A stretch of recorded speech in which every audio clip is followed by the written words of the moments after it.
Who here is a sales leader, runs a department, runs a product? Okay. Who here is in marketing or is a line manager? Okay. And then what about reps? Anybody quota-carrying reps here? Okay, good. So we know who we're talking to. First person I want to introduce. This man here, Ken Krogue. Ken Krogue is the president of InsideSales.com, but I'm sure you already know all of this. So here's what I want you to do. There's a fun fact here.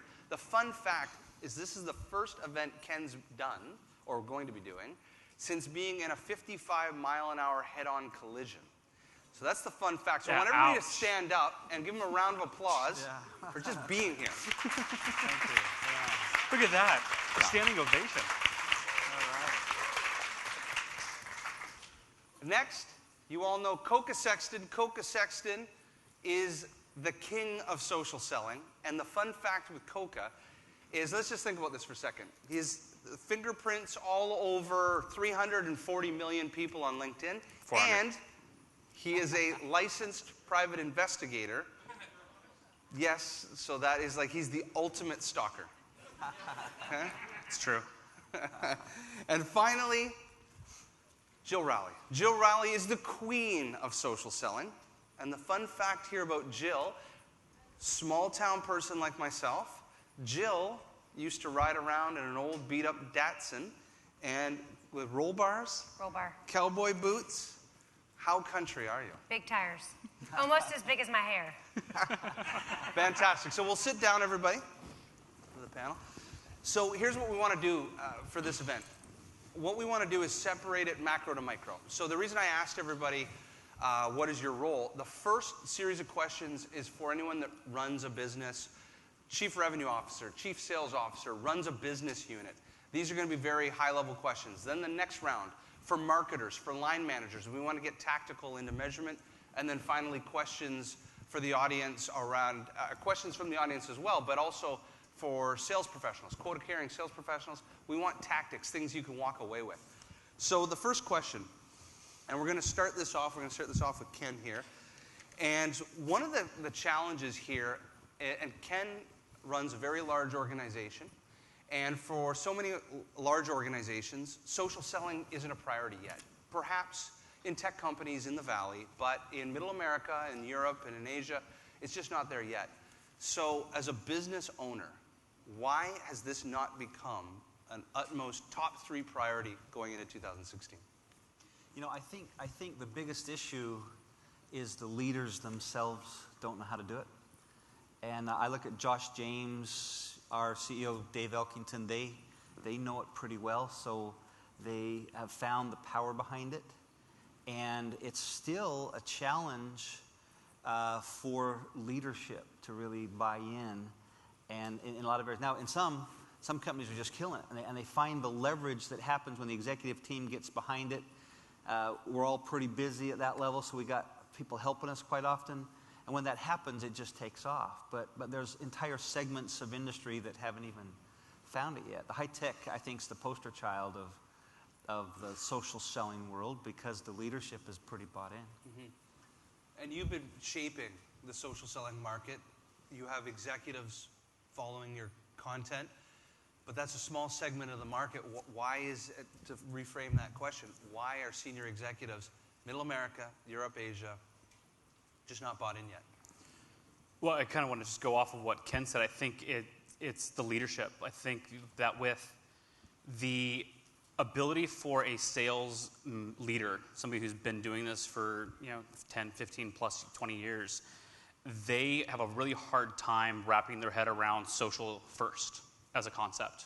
Social is an afterthought. It's something that somebody does 20% of their workday.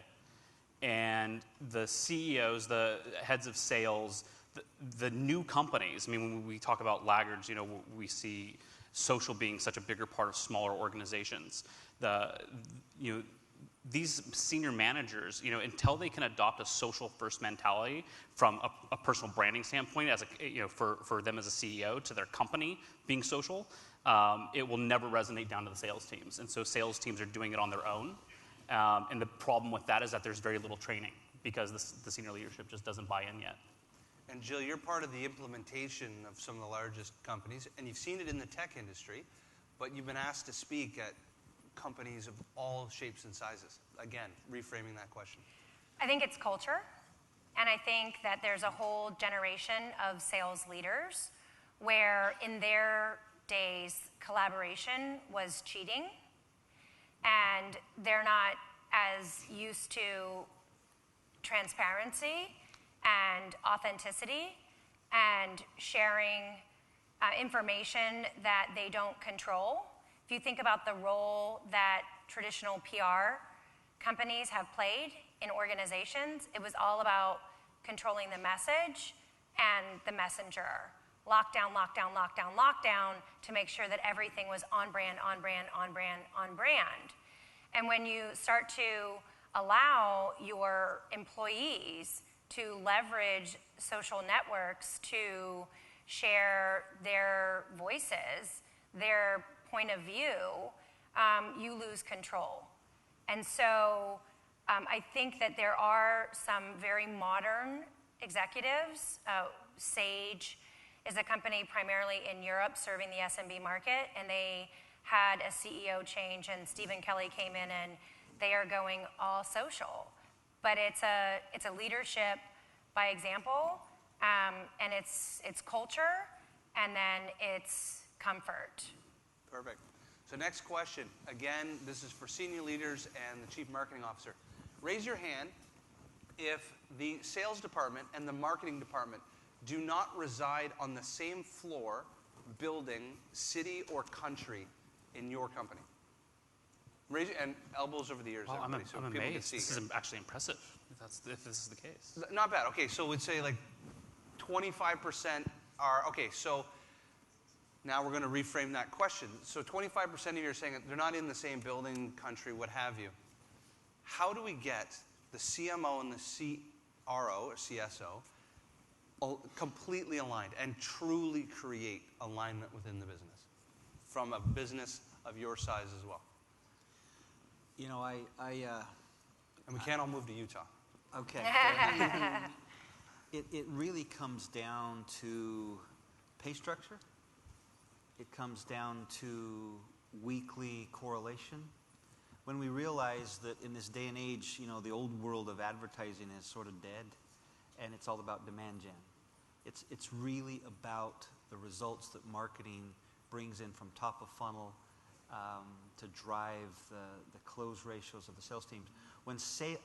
I can't believe sales leadership doesn't just camp out next to marketing and coordinate everything they do, because that's the single biggest hand that feeds them.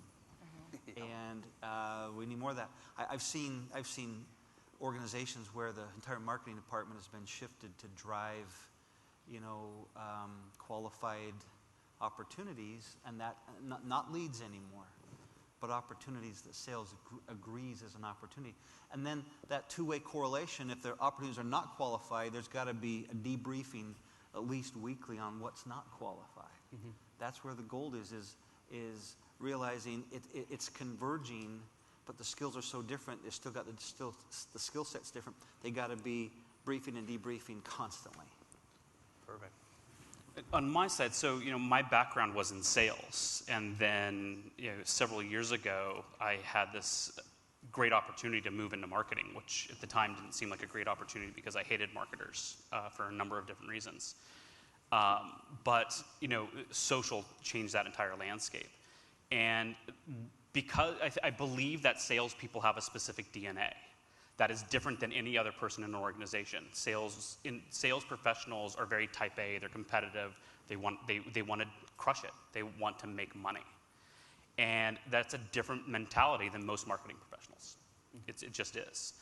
And when I moved into marketing, and then over the last few years, like I have made it a point that when I work with sales organizations, I sit with them. It bothered me when I would hear that the marketing organization was on a different side of the building or in a different floor or a different city, because at the end of the day, they are, they operate together. If I don't know what my salespeople need to do their job, I could not create the right content. I cannot generate the leads that they're going to be effective for them. If I was just generating leads and throwing them over a fence, I would be no better than any other marketer that I had when I was in sales. I think the alignment actually starts from the customer and being a customer core organization and aligning to, with, for, and around the customer. And I always say that I'm a sales professional trapped in a marketer's body. I love being a sales professional. I am proud of what I do, and I am not coin operated. I do love money, but it's not what motivates me. What motivates me is making my customer the hero and making them successful. The money is a side effect of that. It's a good side effect. It's a great side effect. So, but what I say now that I've worked with marketing professionals for over a decade and now really trying to transform the sales industry, is that sales needs to understand more about marketing. Yes. They need to know more about the ideal customer profile, the perfect fit, the best fit customers. They need to understand the buyer's journey, the stages that buyer goes through to be able to buy, the various buyer personas involved in the purchase decision. They need to understand how to align content to the various stages of the buying cycle. So sales needs to know more about marketing. Marketing needs to know more about sales because the lines are blurring. And if buyers are out there self-educating, 67% of the buying process is being done digitally. More of that education is now in marketing. So the lines are blurring.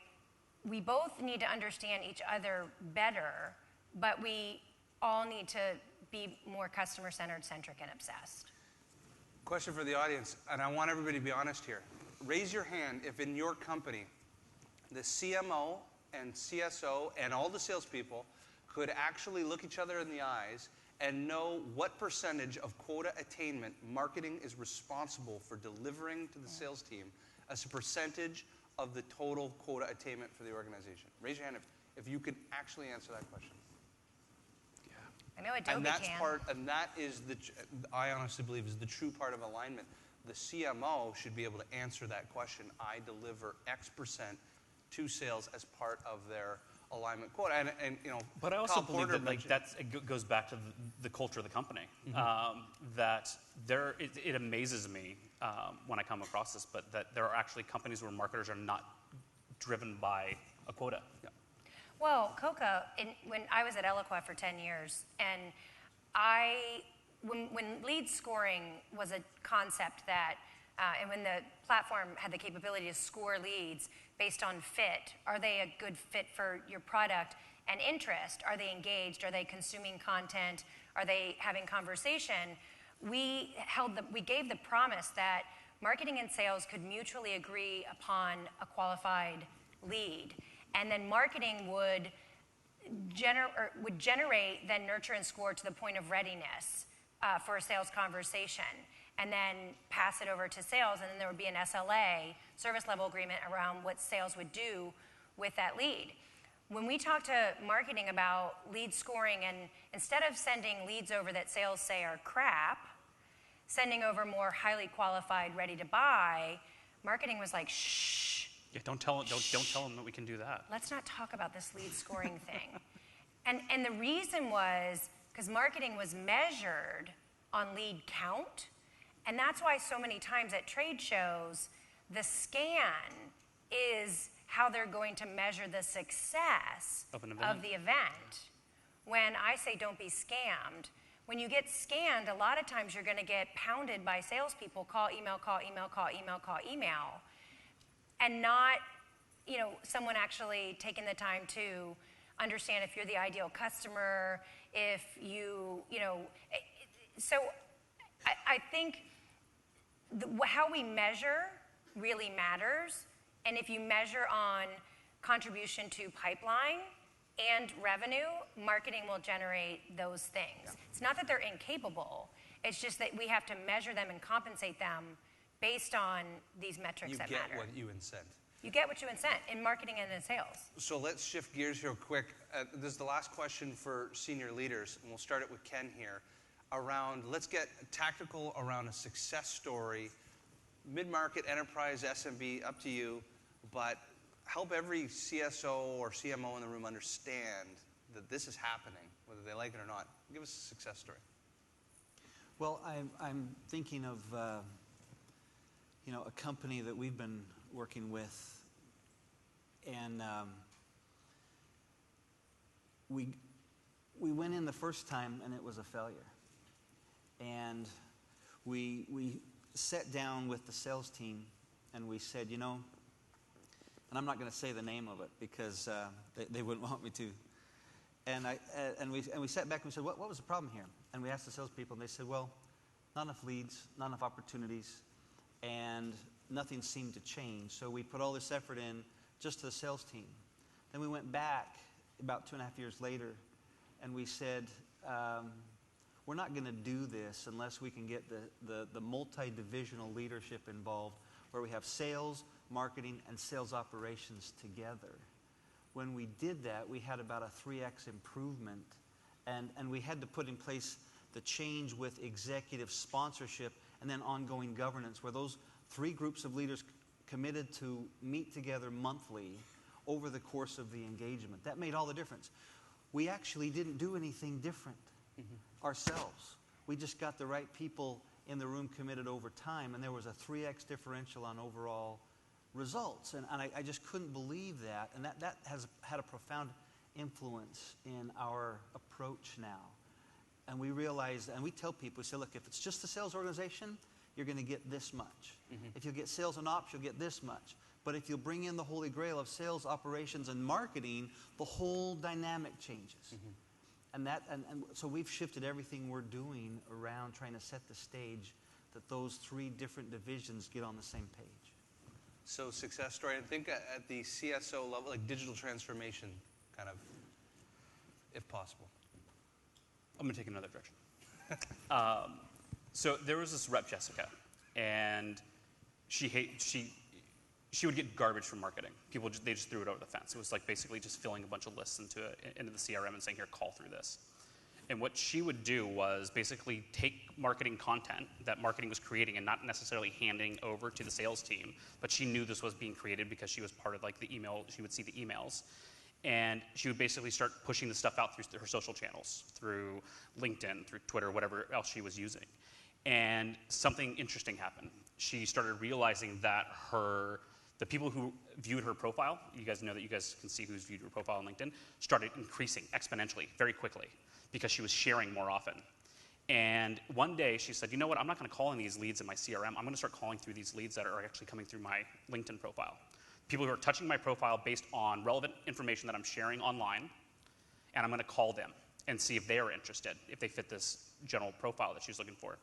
She had like a 90% hit rate because she got them at the exact point that they were interested in that content, and it wasn't something that was over-fluffed or over-compensated through a marketing channel. It was coming from her. And sales is a very one-to-one engagement. So she knew that she had shared something, then the viral effect took over. Somebody hit her profile because of that. She reached out to them and got a meeting 90% of the time. And I think that when she brought that to other people in her organization, her peers and then their management, then it caught storm because they said, hey, if this is a data point of 1, let's see if we can roll this out across the company. And because of that, social selling is taking root in this corporation. And now they just need a lot more training and a lot more background into it. But I think that the data point of 1, that if you're struggling with it within your own organization as an individual, you can still own it. You should be empowered to do these things, to rise above the noise and become successful. Yeah, I love to share resources. So what I get to spend a lot of my time doing is reading research from the analysts who cover the topic of social selling. We are truly creating a new category, and it is really exciting to be part of creating this new category. And the reason I say that is because, let me just ask real quickly, who in the room likes to receive cold calls? There's always one. There's always one. This one. What's your name? Mark? But I'm in sales development. So Mark, sorry, what's your phone number?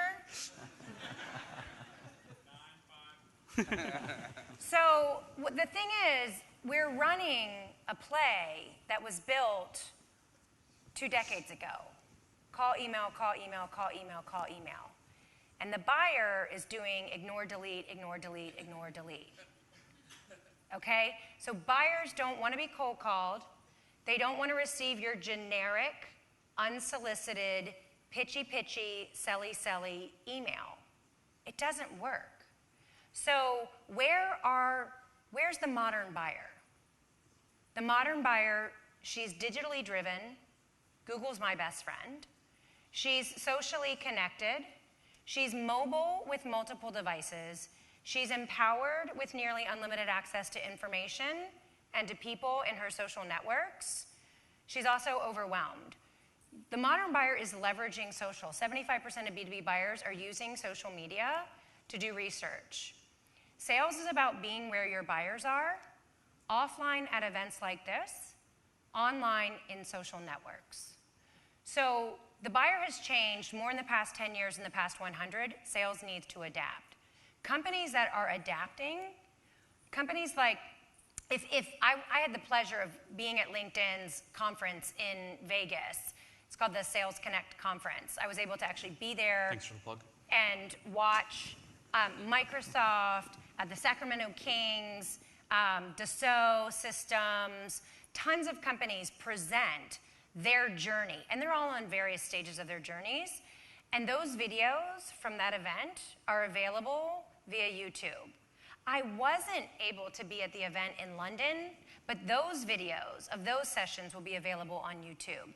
They did an event in Sydney, Australia last year. Those videos of companies doing social selling are available. So I want to give the resource that if you want to learn about companies that are on the journey, that's one resource, YouTube, LinkedIn Sales Solutions, and you'll hear from real companies doing real work in social selling.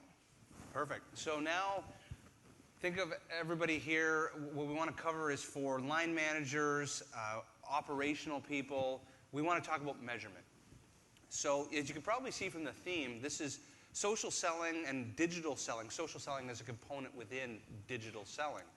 And now we're talking about content, perhaps marketing automation. Let's talk a little bit around measurement best practices. Everybody in the audience, they want to figure out, how do I determine if my sales team and marketing team are being effective with social selling? How do you measure it? How do you measure it? How do you measure it? Should we define social selling? Perhaps we quickly do that. Yeah, define social selling, and I'll give it from, and everybody has a different opinion of it, I guess, and that's the interesting piece. So I'm a believer that social selling is, think of a Venn diagram, it's made up of 3 components: insights-based selling, trigger-based selling, and referral-based selling. The difference, trigger and referral-based selling are being mechanized through tools like LinkedIn.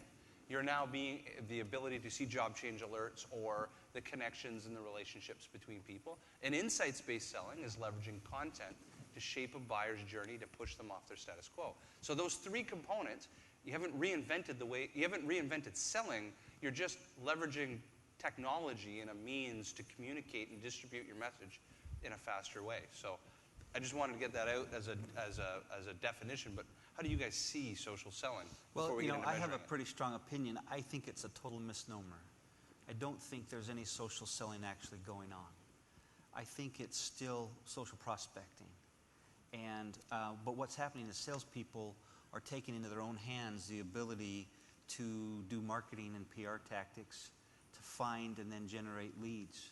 And I haven't seen the sales process actually facilitated through social media. I've seen the front-end prospecting.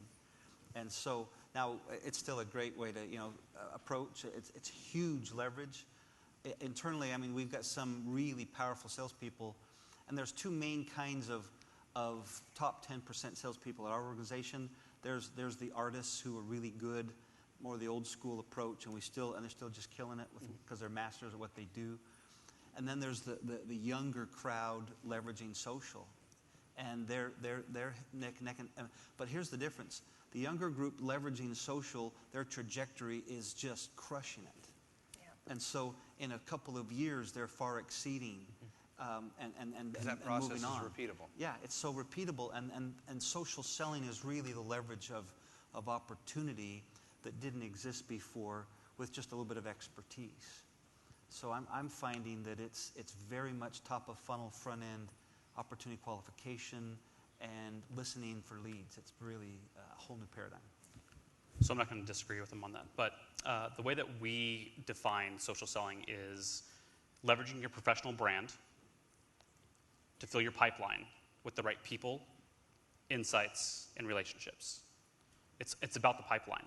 But sales, as I said earlier, it's a one-to-one. It is your professional brand, and you need to start finding ways to amplify that. I agree with what Ken was saying. It is an amazing prospecting tool. I used it when I was in sales. We find reps all over the time. Everybody in this room uses LinkedIn in some way, shape, or form during the prospecting phase. And if you don't, raise your hand because we need to talk. But to say that that's where it ends is where I do disagree. I do find that it's very heavy on the prospecting side because it's extremely effective and repeatable. But once you have them in the pipeline, social is still a component of that. And you are continuing to educate that buyer. Once you're connected with them, that it doesn't stop there. You're continuing to educate them, inform them, and bring them closer into the circle. And then it doesn't end once they become a customer. You're continuing to educate them after the fact. I think that what you're doing on social media should be continuing to build yourself, build your professional brand in a way that makes you the single point of reference in the industry. You want to be the ultimate resource for your entire industry. Every single one of you. Whatever industry you're in, you want to put yourself in a position where you are the number one resource. When somebody thinks of your industry and they look online, your name comes up. If you can achieve that, you will have success beyond your wildest imagination. And it's not difficult because all of the content exists in your industry. You just have to find ways to reshare it and to become that resource. Yeah, so my definition of social selling is using social networks, not social media. Salespeople, if marketing goes to salespeople and says, we're going to train you on social media, sales doesn't listen. Because social media is confusing, it's chaotic, it's noisy, it's unfiltered, it's chaos, it's the wild, wild west of the World Wide Web. But if you go to salespeople and you say, I'm going to teach you how to use social networks. Salespeople know what networking is. We've been doing it all our lives. So how do we use social networks to do research on our buyers, the buying committee, the people who influence our buyers, so that we can be relevant to our buyers, so that we can build relationships with our buyers that ultimately drive revenue, customer lifetime value, and advocacy. And like Koka said, it doesn't stop when they sign. It's not about rushing it to signature, it's about coaching to success. And I talk about using these networks to find, listen, relate, connect, engage, and amplify your customer. The amplifying is helping them get their message out, helping celebrate their success, and that's after they've become a customer as well. So using social to share your customer's content, to share your customer's success story. So that's it's really about over time, because content is such a key component of social selling, over time we go from using these social networks to find buyers, information about our buyers, but as we share content that is relevant and helpful, we start to be found by our buyers. So as we expand around the idea of measurement, this is an important component, and it'll give you a sense as to what, as an example, we use, but then what customers use. And I'm in agreement with what Koka said. I'll give you an example in our business. Thank you. 43% of all the content consumed by a buyer that buys our services that's happening before we've even picked up the phone the first time. And 75% of their content consumption happens before we've given a demo. Now, what that's also saying is 57% happens after, and 25% happens after the demo. Critical components. And we'll get into the measurement of it. So how critical does your CRM platform, marketing automation, these are elements that when people think of social selling, they have kind of thought of likes, clicks, tweets, these sort of things. But from a corporate standpoint, that doesn't really do anything. How is it being measured in your organization? How are you seeing it around the world? I get $1 for every thumbs up I get. Just kidding. How is it being measured? I mean, to have that kind of mindset that content is being consumed after the first demo and after you've sent a proposal. And how are we measuring, marketers would call it attribution, or we'll call it influence, not just lead sourcing, but actual influence throughout that process. You know, for us, it's all about calls to action. And, but inside sales as an industry differs from outside sales in that inside sales focuses on leading indicators. They focus on getting first downs rather than winning the game. And so I think the key is a weekly cadence of looking at all the standard social tracking metrics, you know, how many views, how many likes, all the basics. But if they don't turn to a call to action, they're pretty well useless. And nothing frustrates me more in working with organizations where their whole social strategy is in listening. It's like, oh my gosh, what good is that? It's important, but it's not. Yeah, yeah. I mean, give that to customer service. You know, sales is about calls to action that result in action. Downloads into marketing qualified leads into sales. Yeah, and leads that turn to opportunities that can be tracked. So you've got to be good at putting codes, as we were talking earlier, in all your tracking mechanisms so that you can prove the ultimate originating source. UTM parameter codes. If people yeah. That's the key. You got to be able to show, hey, social caused it. And I love the pitcher-catcher model, and that's probably our strongest metaphor, is that in baseball you've got a pitcher throwing a ball at a catcher's mitt. The ball is the content. The catcher's mitt is the conversion device.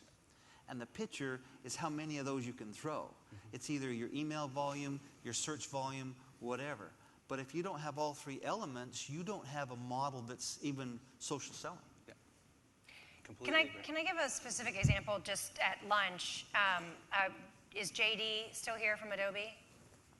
We were sitting, and he went to Brigham Young University. He covers 13 accounts at Adobe in the financial services industry. So I went to LinkedIn with him and searched. I brought up his university, Brigham Young. And there are 60,000 alumni. Of the 400 million members on LinkedIn, 60,000 went to Brigham Young. I then narrowed down to, I typed in Morgan Stanley, and there are 16 people who work at Morgan Stanley who went to Brigham Young. That he can then make that connection, that we went to the same university, and he can start to build relationships with those people that he went to university with to get information on maybe none of those are actually his buyer in the buying committee, but they'd be more than happy to help him get to the right people. We need to track that as social selling. That's right? the Mormon connection, Jill. That's pretty good. That's the Mormon connection. See, and I don't drink, but I'm not Mormon. 9 months sober. But that is social selling. That's I don't hear a name without wanting to go to LinkedIn to get the context of who that person is, because it's not just who you know, it's what you know about who you know. It's what you know about who you know that helps you build a relationship. It helps you be more relevant and personal to that person.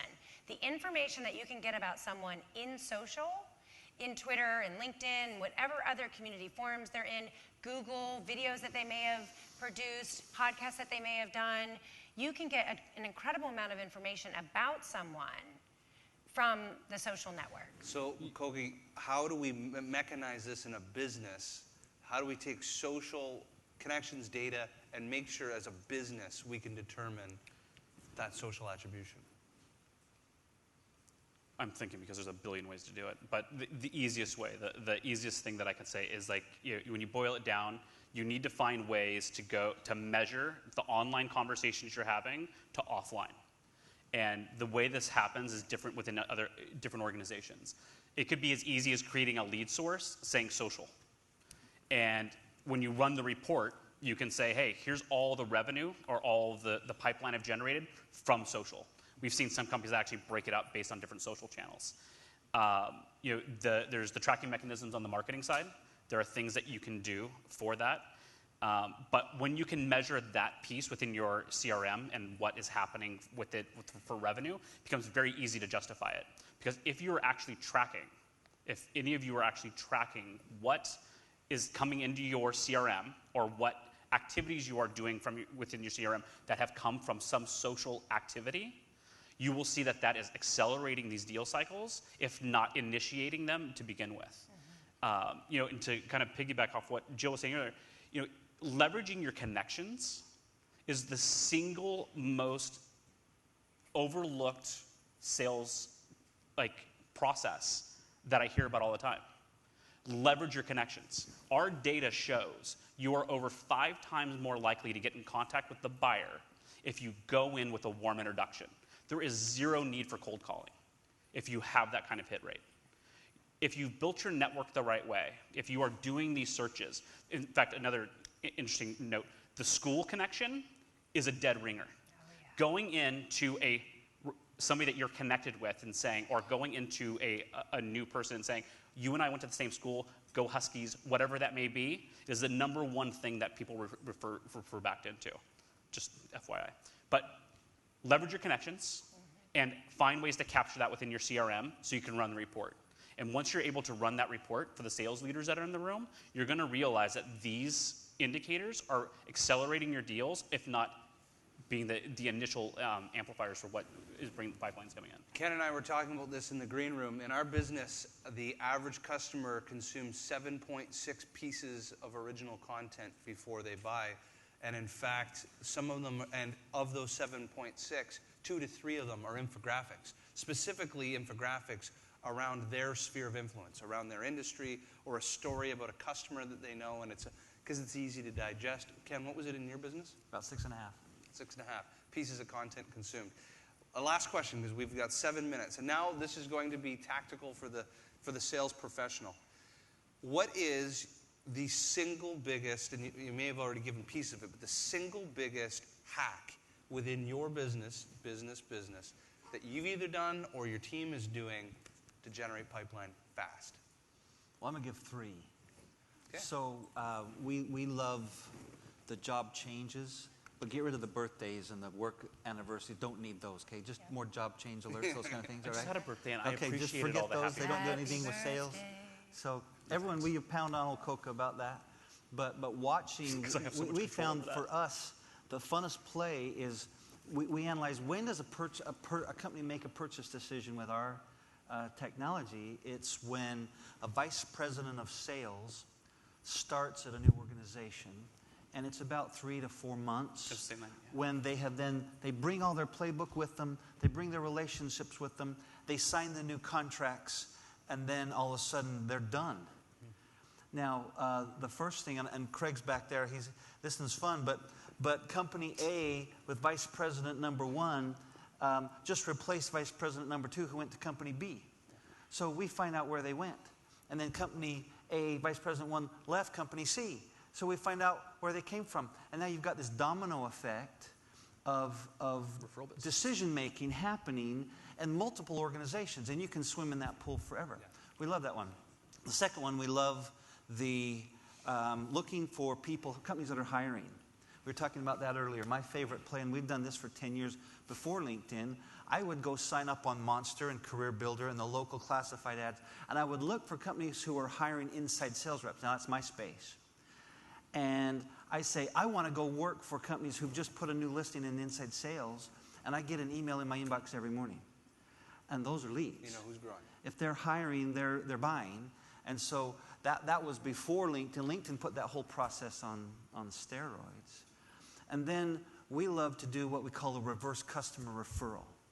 That's completely different. I mean, everyone knows customer referrals are the best, right? I mean, but what we do is we're looking at a prospect, and we go see who do they know in our network.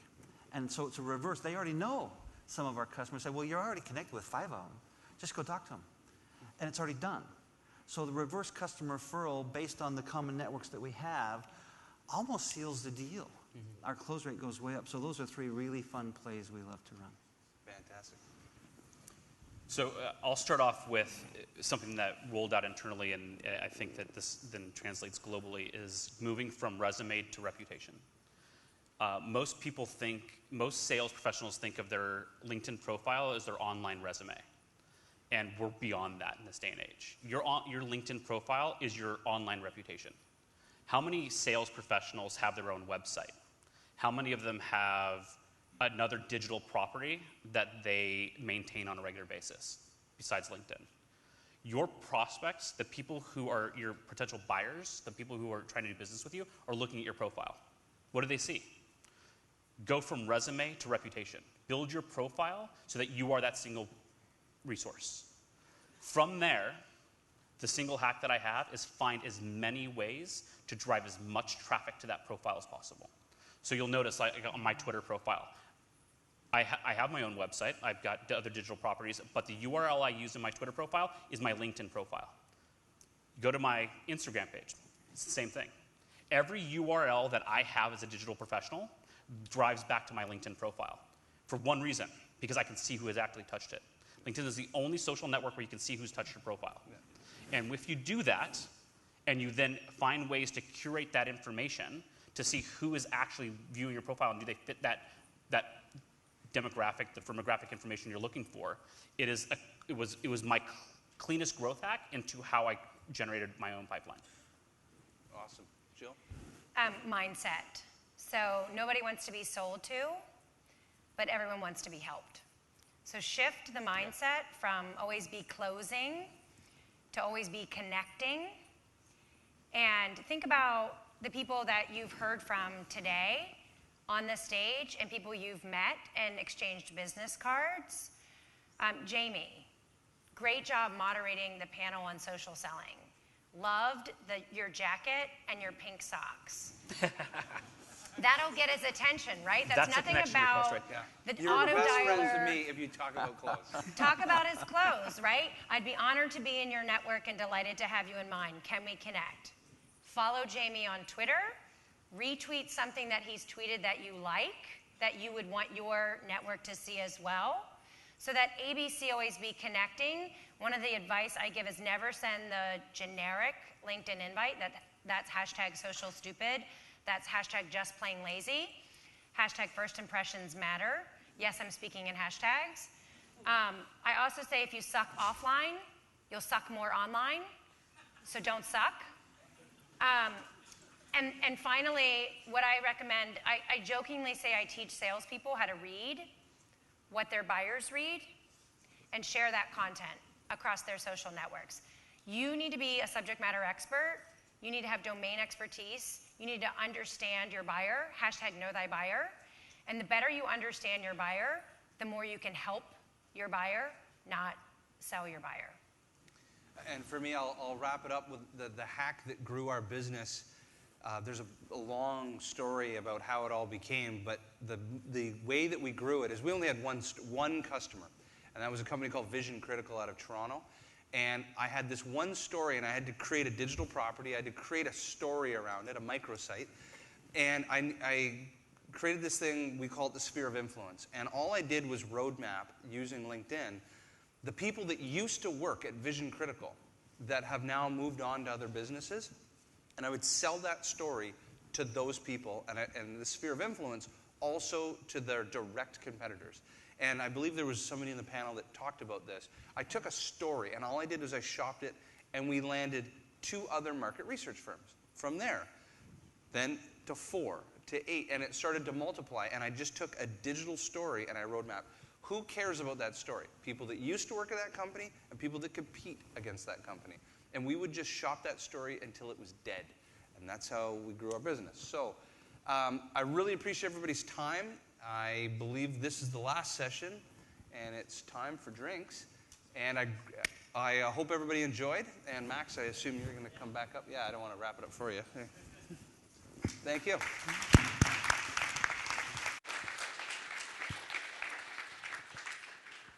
Thank you. That was awesome. All right, so that's a wrap for us today.